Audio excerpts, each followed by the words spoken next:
Proszę Państwa, witamy wszystkich w 2025 roku. Z tej strony Paulina Klimek i rozpoczynamy ten rok. W Radomiu jest gala XTB KSW 102, a z nami debiutant Micha Frelicz, który nokautuje w rewelacyjny sposób w pierwszej rundzie Kamila Gawryjołka i tym samym przedłuża swoje wspaniałe pasmo zwycięstw. Congratulations for debut. It was an amazing thing to do it in such way. How do you feel right now? Because in the cage you had no words, you were speechless. I think it's the same in this moment. I feel overwhelmed. There was so much going on through my mind throughout the fight. When I felt good, when I felt bad, when I wasn't present in the moment, when I was a little bit too much. And I feel overwhelmed by my victory, but I'm a lot disappointed about my game. I know I can do it twice as good in the training, and it shows that I still need more time to show it in the cage. No problem, don't be so hard on you, let me just translate. Micha tutaj zdradził nam, że nadal czuje się strasznie przytłoczony tym, co się stało. Powiedział, że targa nim mnóstwo emocji, że trochę nie był w klatce, a później był i myśli, że nadal musi troszeczkę popracować nad tym, żeby pokazać jeszcze więcej w klatce, bo mógłby być 2 razy lepszy niż to, co zaprezentował. Myślę, że to pokazuje bardzo wyjątkowe ambicje tego zawodnika. You really intended to take your opponent down. You really pressed on with those wrestling techniques. You were really going for the legs. What was the game plan? What was the strategy in that one? Yeah, my game plan was to start slow, see where he's at. That technique, when I grab the leg, when I go with the straight right, we trained that all camp. So I was happy that I made it in the first try. But that pull to the leg, I wasn't intending to go to the body lock. But doesn't matter, I'm an all-around fighter. I know wrestling, I know jiu-jitsu, I know stand-up, and I think I showed that. Definitely. Zapytany o strategię na ten konkretny pojedynek, Micha powiedział, że jest bardzo zadowolony z tego, że udało mu się ją w miarę pokazać, ponieważ chciał zacząć spokojnie i pójście po nogę z ciosem było czymś, co trenowali przez cały obóz i bardzo się cieszy, że udało mu się to wykonać w pierwszej rundzie. Nie dążył co prawda do bodylocka, ale powiedział, że nic nie szkodzi, ponieważ jest kompletnym zawodnikiem, ma parter, ma jiu-jitsu, ma stójkę, więc może walczyć w każdej płaszczyźnie. So what's for you now in KSW? It's just the beginning of the year. How do you see yourself up in here? As of now, I don't know where my fight will next be. That's up to my manager to decide and sit down with the KSW promoters. And we'll see. Yeah, to negotiate. I love it here in the promotion. I feel well welcomed, and I love it. I love the Polish people, their energy. And I would love to fight again here. Yeah, and we love you too, and we can't wait to see you again in the cage. We hope to sign for more from you in KSW. Zapytany o plany na 2025 rok, Micha powiedział, że jego management musi teraz usiąść z ludźmi, którzy reprezentują organizację i trochę ponegocjować, podpisać być może kontrakt na nowe walki i że bardzo mu się podoba to przyjęcie w organizacji, czuje się to świetnie, czuje energię od polskich ludzi i bardzo ich kocha. Congratulations one more time. Quick job, easy job for you. Now you can just celebrate, watch the event. Welcome to KSW. Dziękuję. Thank you. Dziękuję. Thank you so much. Proszę Państwa, jesteśmy w Radomiu, gala lokalna, dlatego że dżentelmena KSW 102 i Jiu-Jitsu Kills. Ja bardzo lubię, kiedy Jiu-Jitsu Kills z oczywistych powodów, a z Piotrem już jak stare łyse konie, z organizacji do organizacji po tych zwycięstwach. Dla mnie to jest wielka, wielka przyjemność patrzeć, jak się rozwijasz, jak wpadasz z techniki w technikę, jak jesteś coraz bardziej skuteczny, ale przestańmy chwalić to Jiu-Jitsu. Jak ładnie stójkę rozwinąłeś, naprawdę jest ogromny progres. Jestem chyba najbardziej z tego zadowolony właśnie, że ta stójka działała gdzieś, było jej może trochę mniej, ale z walki na walki czuję, że to działa, te ciosy wchodzą, robią zniszczenia. No i z Grand Pan też jestem szczęśliwy, bo i w pierwszej i w drugiej rundzie tak naprawdę biłem. W trzeciej no to poślizgnięcie, ale wiadomo, no z dołu lubimy się kulać, to wiem, Paulinka, jak to jest. No i co, no za miesiąc trzymam kciuki za Ciebie, złotko w Poznaniu, wiem, że się uda. Dzięki Ci bardzo, ale skupmy się na Tobie. Piotrek, słuchaj, ta Twoja przekrojowość, jeśli chodzi o jiu-jitsu, wpadanie z techniki w technikę, od skrętówki po wzięcia plecy, body lock trójkątem, męczenie przez całą rundę i te haje, no naprawdę jesteś bardzo, bardzo kompletny. Czy jest jakaś płaszczyzna, z której na ten moment, bo zawsze można wszystko poprawiać, jesteś niezadowolony i chciałbyś coś dokręcić, poprawić? No na pewno w tej stójce chciałbym mieć takiej pewność siebie, że gdzieś nie muszę myśleć nawet o tym parterze, że bardziej chciałbym ze zniszczeń tego, co będę, żeby partner to on właśnie wchodził. Ale no myślę, że to wszystko z doświadczeniem, tak? Ja jeszcze jestem, może mam już trochę tych lat, trochę się biję w tym MMA, ale cały czas uważam, że jeszcze dużo najlepszych lat przede mną. Więc może tak naprawdę tylko to, bo dzisiaj wszystko się działo. Chciałbym jeszcze raz zauważyć, że może tak słodzeć coś, ale bardzo miło się gada z kimś, kto tak ogarnia te rzeczy w parterze i potrafi wytłumaczyć to, jakie jest przejście z przejścia, bo ludzie widzą niektóre rzeczy, ale złapał mu nogę, tam nic nie było, idzie na niego, kurde, tak, ale co on tam trzyma dalej nogę, po co on to trzyma? A tak naprawdę to jest właśnie jiu-jitsu, gra jiu-jitsu, nie wyszło jedno, idziesz po drugie, nie wyszło drugie, rób tak, żeby pójść do twojej pozycji, która będzie korzystna dla ciebie, czyli góra w parterze jest jakby ground and pound i bicie z góry jest na pewno najbardziej korzystne. No płyniesz jak woda, nie można ci tego odmówić. I teraz tak, dwie rzeczy. To jest twoje 12 zwycięstwo w profesjonalnej karierze. To są imponujące statystyki. A moje pytanie teraz brzmi, dlaczego akurat Paryż? Co tam chcesz w tej Francji zawojować, co? Znaczy, to nie jest tak, że chcę zawojować czy kogoś tam wyzywać do walki, tylko bardziej chodzi mi o termin, że to by był idealny. Słyszałem gdzieś tam kwiecień, maj, że na przełomie tych miesięcy, a to by był idealny dla mnie, bo no nie będę ukrywał, że gdzieś tam mamy wesele siostry bardzo ważne na początku czerwca i chciałbym tam być aktywny, 3-4 dni pomagać tak naprawdę przy tym. No i na pewno wyłączony będę i nie chciałbym wpaść w jakiś taki, tym bardziej, że teraz jestem zdrowy, tak naprawdę potrzebuję do początku lutego gdzieś tam odpoczynku, takiego bardziej, żeby organizm odpoczął. No i ja czuję, że kategoria 66 kg to jest moja kategoria, ja naprawdę nie męczyłem się z tym zbijaniem, zrobiłem to z mądrzej, z bardzo dobrą dietą, bardzo dobrym ładowaniem, więc uważam, że lecimy, nie? Podsumowując występ 10/10, jeszcze biorąc pod uwagę, że to jest twoja lokalna ziemia, to chyba emocje sięgają zenitu. O wow, naprawdę, jak to się skończyło, mówię, to już tyle tego wszystkiego dookoła. Nie no, cudownie ci ludzie tak naprawdę no, nie mieli łatwo. Święta, początek stycznia, bilety naprawdę miałem w dużej cenie według mnie. A i tak przyszła ich ponad 100 i no, jestem im mega wdzięczny, no bo ja wiem, że czegoś oni sobie odmawiają, żeby przyjść zobaczyć to na żywo, chociaż nie muszą. No i no, nie ma co ukrywać, robimy to dla fanów, ja się cieszę, że dzisiaj tak poszło, ale oni są zawsze wierni po porażce, dumni po zwycięstwie i cieszę się, że jestem z Radomia. U ciebie porażek nie ma co tak wywoływać, raczej nie spodziewamy się ich, jeżeli dalej będziesz prezentował taki progres. Teraz celebruj, nie zajmuje więcej twojego czasu, bo medialnie też się robi z ciebie bestia. Proszę państwa, to był Piotr Kacprzak, król Radomia na ten moment, bo zobaczymy, co jeszcze przed nami. Celebruj. Tak, dziękuję bardzo, idę oglądać Czarka Kejsika, Cezariusza, bo to mój wspaniały przyjaciel, kumpel i ja wiem, że zaraz tu będzie knockout w pierwszej rundzie dla Czarka. Tak jest, także zostajemy na gali. Proszę państwa, to był prawdziwy festiwal krwi, naprawdę było pod dostatkiem w tymże starciu oraz zwrotów akcji oczywiście i zwycięsko z trzeciego pojedynku podczas KSW 102 w Radomiu wychodzi Andy Wrtacić, który lokalnego bohatera lubelskiego czołga po prostu podejmuje swoim niesamowitym, nokautującym ciosem. To było coś bardzo spektakularnego, walka szła w obie strony, były różne zwroty akcji, jednak ty wychodzisz zwycięsko. Co czujesz teraz? Kako bija borba i kako ti si odmah? Kako ti?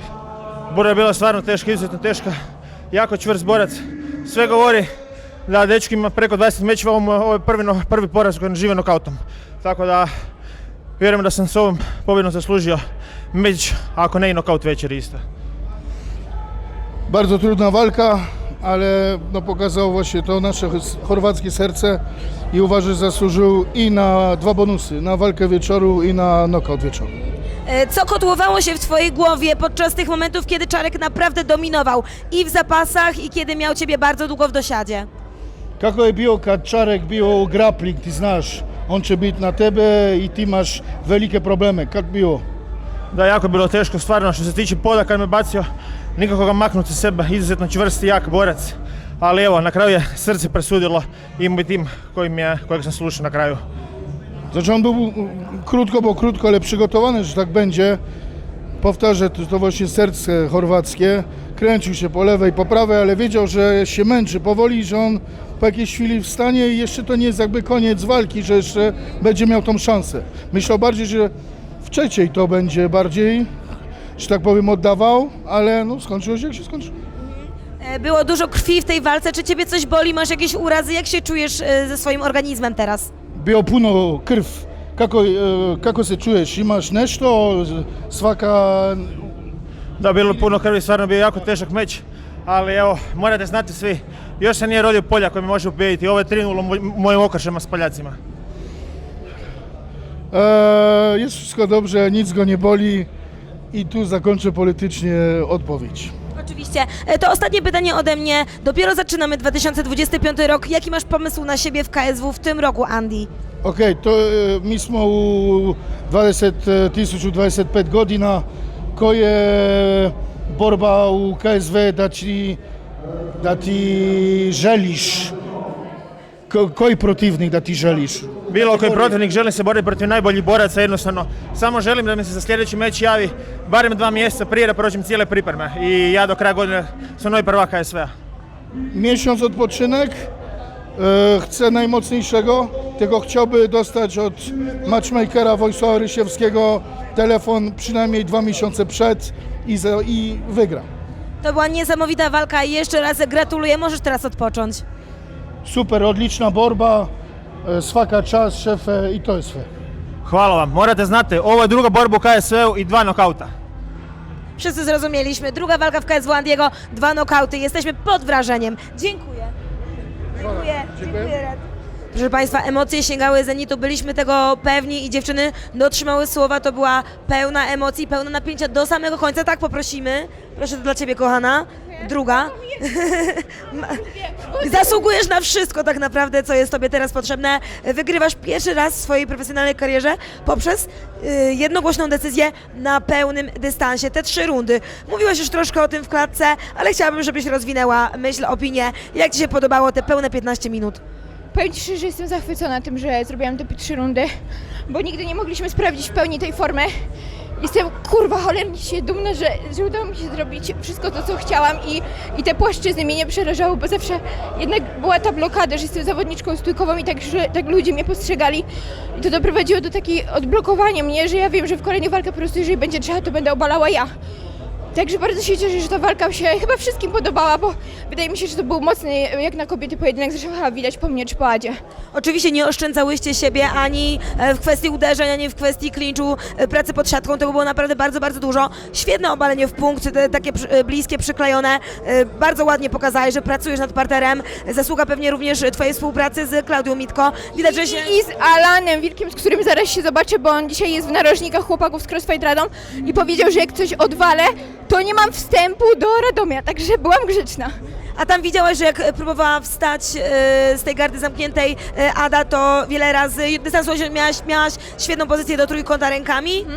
Tak, ale wiesz co, w ogóle powiem Ci szczerze, że chciałam tak wyczuć, jak Ala wygląda fizycznie z pleców, bo no wiesz, na podstawie walki z Karoliną Owczarz i zresztą też z postury Ady, to widać, że to jest jakaś mocna zawodniczka fizycznie, a tu się okazało, że w momencie, w którym ja byłam na górze, tej mocy w ogóle nie czułam i mi się tak super spracowało z góry, że jeżeli byłoby trzeba, to bym się biła tak całą rundę, nie? Super, no było widać, że technicznie też bardzo dobrze to sobie rozpracowujesz, bo biodra były bardzo nisko i rozlałaś w ten sposób ten ciężar, że tak jak mówisz, nie dość, że było Tobie łatwo, to jeszcze ona się bardzo męczyła. Czy zmieniłabyś cokolwiek? Ja wiem, że jeszcze jest ferwor emocji, ale czy jest coś, co chciałabyś dołożyć do tego występu, który i tak myślę, że jest bardzo udany w swoim wykonaniu? Powiem Ci szczerze, że nie wiem, w ogóle na chwilę robię off od oglądania tego i tak dalej. To były bardzo długie przygotowania, bo ja o walce się dowiedziałam już w październiku, praktycznie we wrześniu, gdzie w sierpniu miałam walkę, już pojechałam na kamp do Darii Alberts, gdzie były dziewczyny z UFC, między innymi Iwana, Boże, wypadło mi na nazwisko, tak, i robiłyśmy razem, także ja nie miałam przerwy. Teraz mam za tydzień urodziny, tak jak powiedziałam, więc totalnie robimy chillerkę teraz i wrócę do tej walki na pewno, bo jest dużo do analizowania, ale dzisiaj odpoczywam. Zdecydowanie tak, zasługujesz na ten odpoczynek, dałaś świetny show, gratulujemy Ci tego, odpuszczamy teraz emocjom i cieszymy się z kolejnego zwycięstwa. Tak, dziękuję bardzo. Ja też A i dziękuję za piękne włosy, bo mi prześliczne zrobiła te kucyki. Następnym razem też robisz. Do usług, moi drodzy, tutaj jest wszechstronność nie tylko wśród zawodników u nas w organizacji. Dziękuję serdecznie. Super młoda. Tutaj jest bardzo, bardzo radosna atmosfera, proszę Państwa. Z tej strony tradycyjnie dla Was Paulina Klimek, jesteśmy w Radomiu i rozpoczynamy ten rok nie lada galą, gala XTB KSW 102. obfituje nam w niesamowite skończenia. Jedne z nich gwarantuje nam Muslim Tulszajew. Na początek trochę statystyk. 13 zwycięstwo w profesjonalnej karierze, 3 w KSW, skończone przed czasem, rozpędzony hat-trick. No i jeszcze jakieś dramy tutaj się dzieją, jakieś awantury. Co siedzi teraz w twojej głowie? Jak się czujesz przede wszystkim? Wow, bardzo szczęśliwy, naprawdę, tak jak wspominałem. Było o włos o to, żeby dzisiaj tutaj nie wystąpić, ale dzięki mojemu sponsorowi, koledze z Maty udało się to wszystko zrobić i cieszy bardzo, że w takim stylu, po takiej ciężkiej pracy.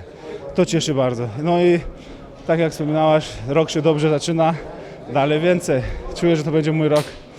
No na razie zapowiada się bardzo, bardzo obiecująco. Słuchaj, ta pierwsza runda, troszeczkę czasu spędziłeś na plecach.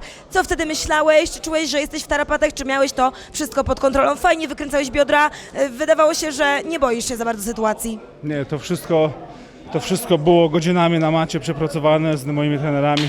Wiedzieliśmy, że jak tylko trener straci nad mną kontrolę w stójce, że mnie obali, że on pójdzie po te nogi, da mi w to uwierzyć, że będzie ze mną walczył w stójce i pójdzie mi w nogi.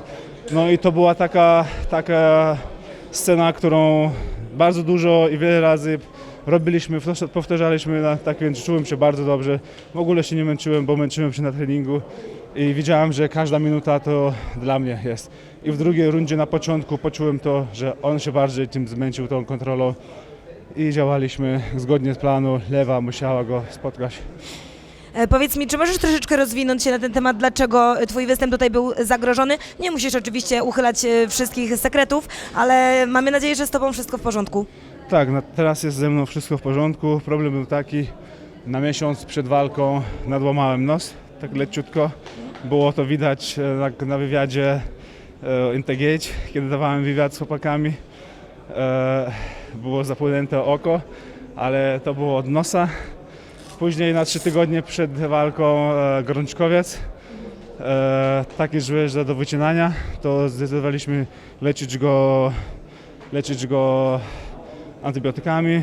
Udało się, 3 dni antybiotyki, później na 2 tygodnie znowu gorączkowiec, no i na tydzień przed walką znowu gorączkowiec. No.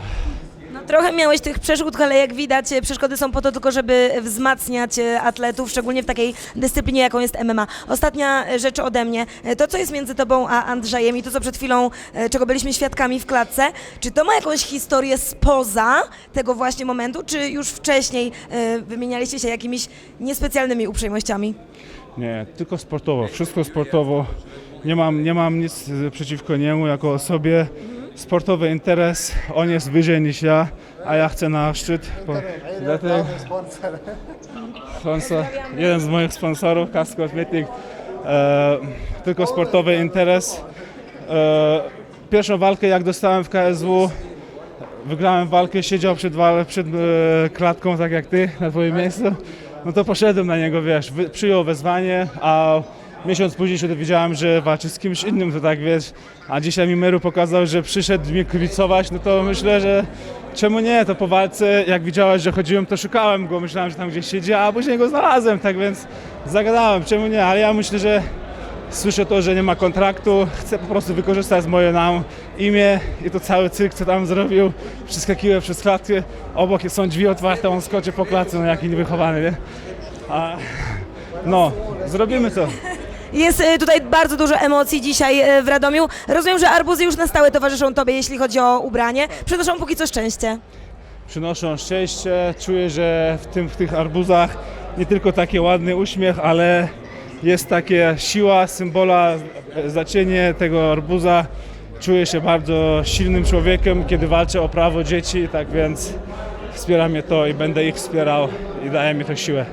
Dziękujemy za prezentację tej siły tutaj w klatce sprzed paru minut i czekamy na jeszcze więcej takich emocji w twoim wykonaniu w tym roku, oby jak najwięcej i dużo, dużo zdrowia, Muslim. Ja bym chciał też podziękować jednemu sponsorowi, bo mi się nie udało, bo ten ham zepsuł mi wszystko.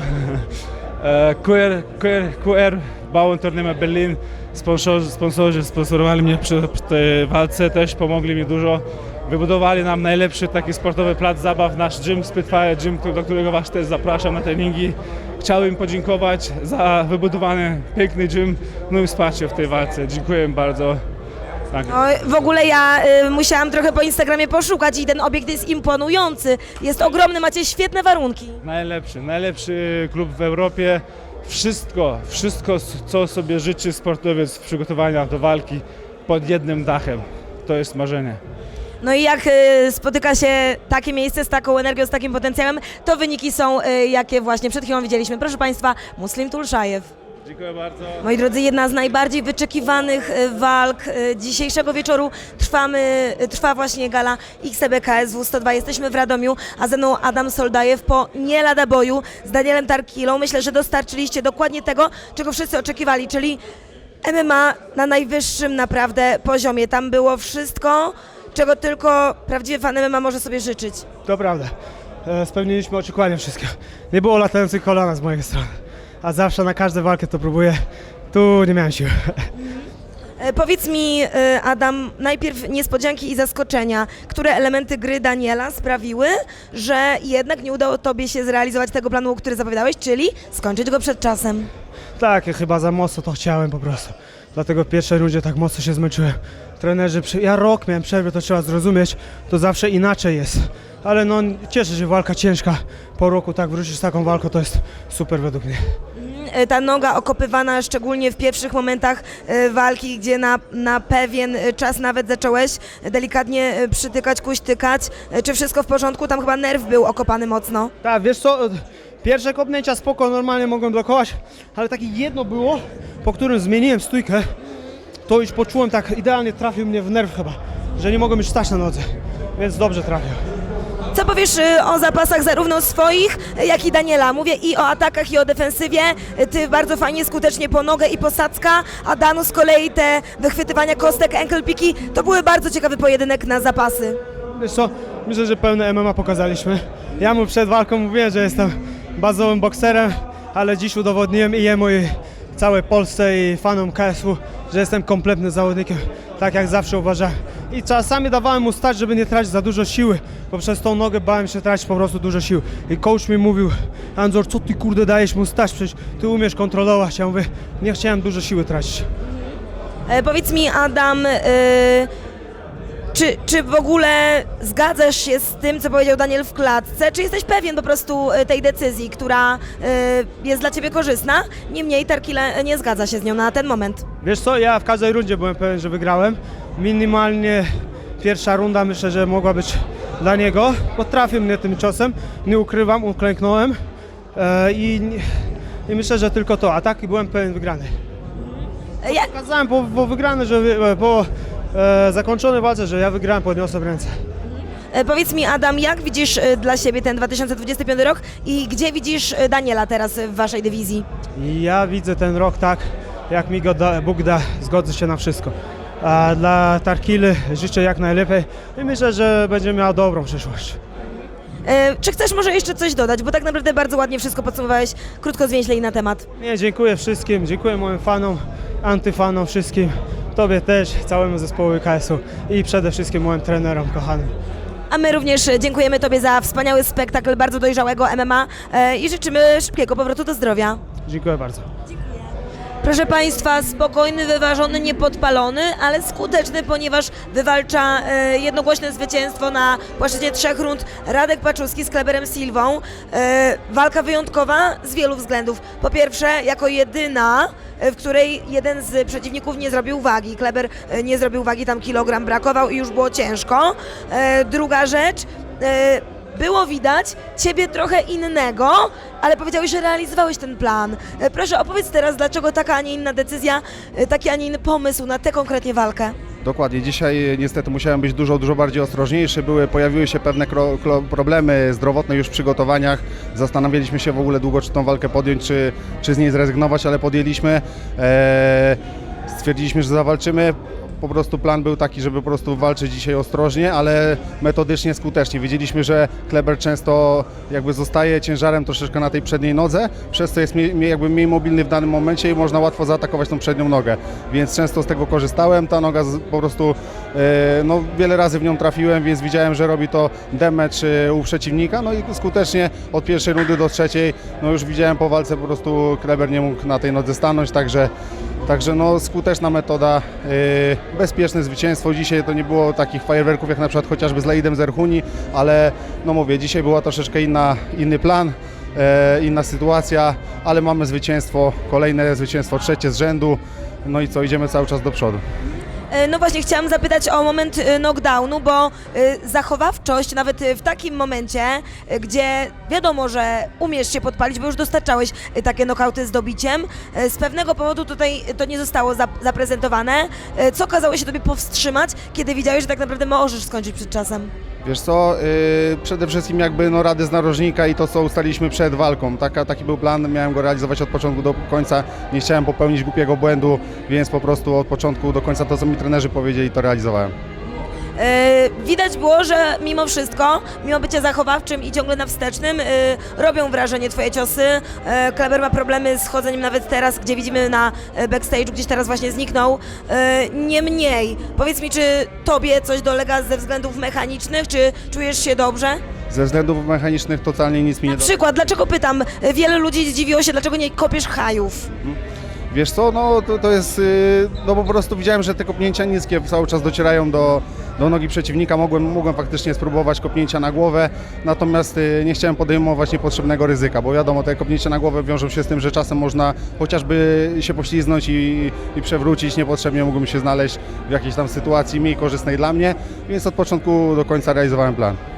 Dobrze, jeżeli chodzi w takim razie o plany, jako już mówimy o planach, rozpoczęliśmy 2025, jak widzisz siebie jako atletę w organizacji, jakie masz być może inne plany, ambicje na ten właśnie rok?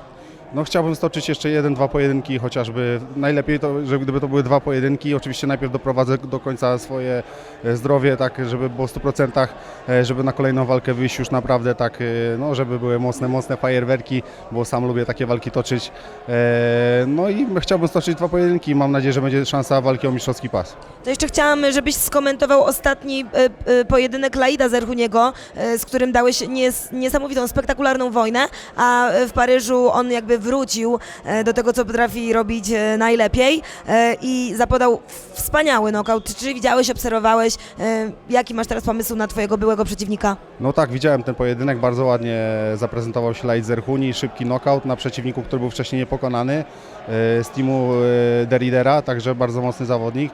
No, nie zdążył nic zrobić z Laidem, Laid go szybko znokautował, także no, gratulacje, bardzo fajna walka, bardzo mocny pojedynek i takie pojedynki myślę, że kibice lubią.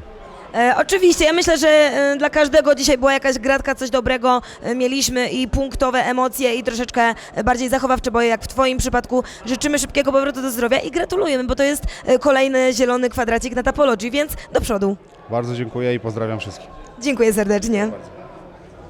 Proszę Państwa, jak na Patryka Kaczmarczyka przystało, dostarczył nam niesamowitej ilości emocji na swojej lokalnej ziemi w przepięknym Radomiu, po radomsku, z iskrami. Było mocno, był na widelcu w tej pierwszej rundzie. Chyba w drugiej też. Chyba w drugiej też. Chyba.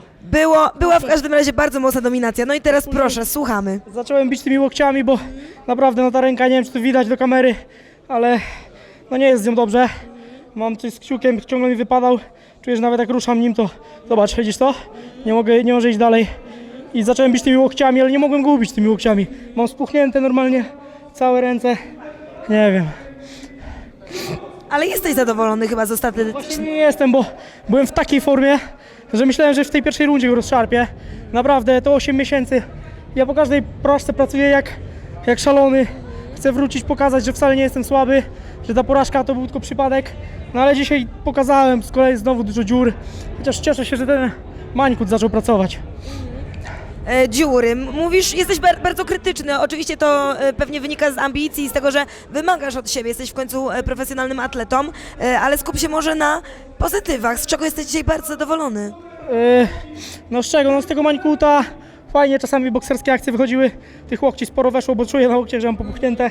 No ale kurczę, przepraszam, już jestem w emocjach i ciągle myślę o tej ręce, że może gdyby nie ta złamana ręka, bo nie ukrywam, że troszeczkę spanikowałem. Jak poczułem, że nie mogę uderzać, teraz już nawet nie mogę złożyć pięści. Że jak nie mogę uderzyć tą prawą ręką, no to jest moja mocniejsza ręka i no trochę zepsuło mi to cały gameplan. Niemniej jest zwycięstwo i bardzo piękna, oczywiście przekrojowa stójka, mnogość różnych kątów, różnych uderzeń. To jest coś, z czego bardzo dobrze jesteś znany. Powiedz mi, czy z kolei twój przeciwnik, czy Ahmed ciebie czymś zaskoczył? No twardą głową, naprawdę, Bośnia, mega ostry gość. Ja się nastawiałem jak na takiego ostrego wojownika, bo nikt go za bardzo chyba nie skończył przed czasem. I myślałem, że może mi się uda właśnie tą dynamiczną stójką, szykowałem, ale naprawdę, no, nie wiem co tam będą ludzie mówić o tej walce. W sumie to w środku mi się podobało, bo fajna awantura. Też trochę pozbierałem, no nie ukrywam, że dostałem tam jakieś ciosy. Nie wiem, muszę obejrzeć tę walkę, bo tak naprawdę no to pamiętam swoje akcje taktyczne, ale nie pamiętam już jak to dokładnie wyglądało na tych zwarciach. Ale mówię, no, ta ręka na pewno dużo mi popsuła. Myślisz, że będziesz potrzebował troszeczkę więcej czasu na rekonwalescencję? No zależy co będzie z tą ręką, ale bardzo chciałbym zawalczyć w czerwcu. No marzę o tym, żeby w tym roku stoczyć 3 lub więcej walk. Wyprzedziłeś moje pytanie, bo chciałam pytać o plany na 2025. Słuchaj, po raz kolejny ty i Radom. Widzimy, że jesteś w emocjach, jesteś wręcz wzruszony. Jestem wkurzony trochę, właśnie no czuję duży niedosyt.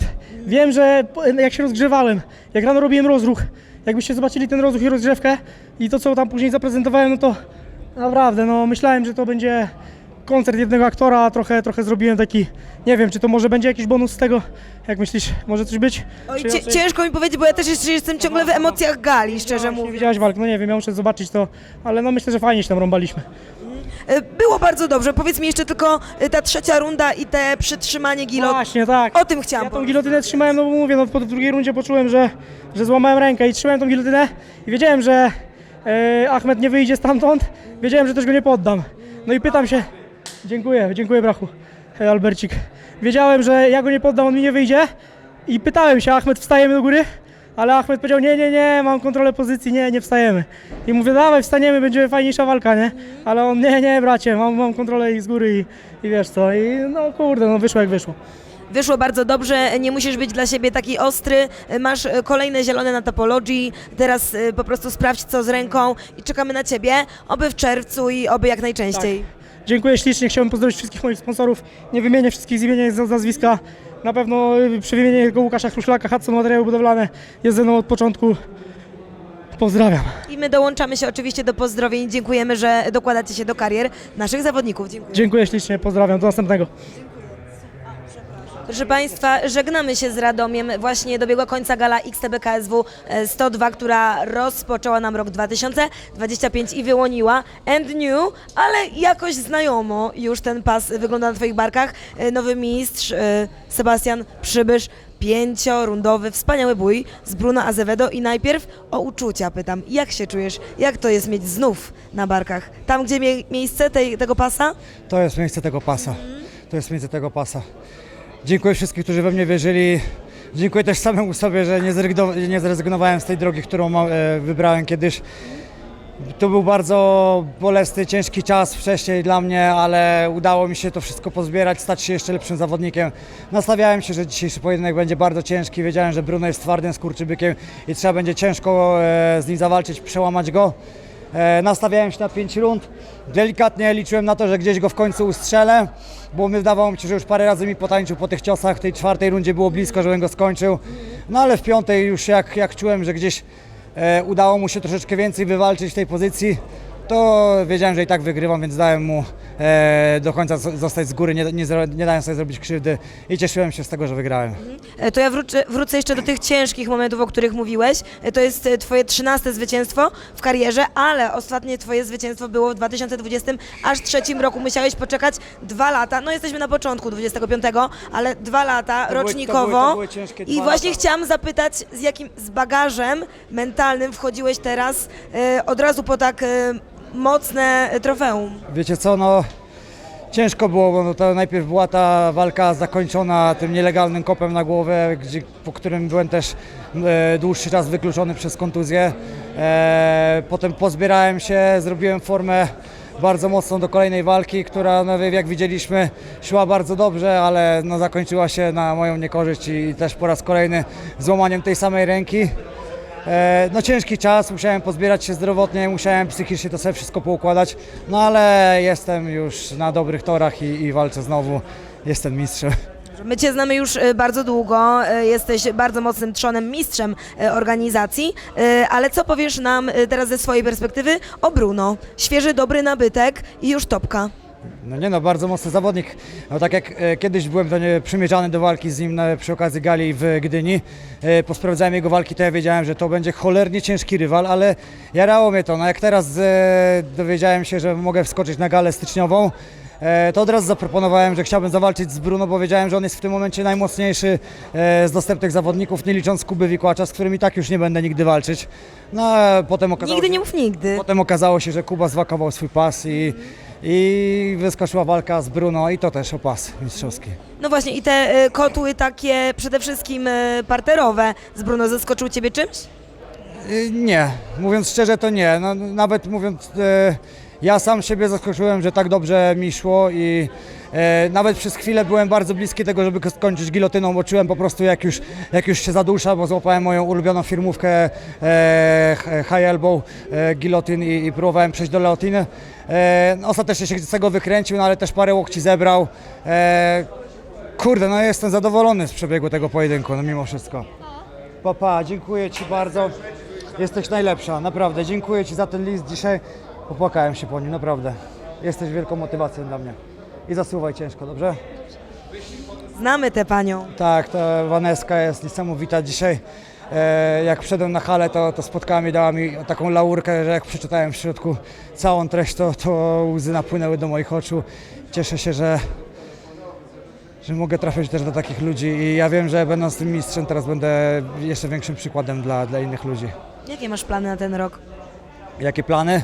Kurde, nie zdążyłem tego wykrzyczeć w klatce, ale słyszałem, że w czerwcu będzie gala u mnie w Trójmieście i ja nie wyobrażam sobie, żeby nie zawalczyć tam w walce wieczoru.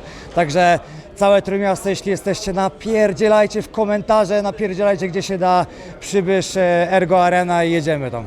Dlatego, moi drodzy, trzeba sprawdzać materiały z backstage, które tutaj nakręcam, bo czego się nie umczknie w klatce, to tutaj zawsze mi na spokoju już dołączą moi zawodnicy. To był Sebastian Przybysz, nowy mistrz organizacji KSW. Dziękujemy za wspaniały powrót. Gratulujemy, celebruj. Dziękuję Tobie, dziękuję wszystkim. No i co, mam na zamiar długo być tym mistrzem, także trzymajcie za mnie kciuki. Trzymamy. Dziękuję bardzo. Dziękuję. Super.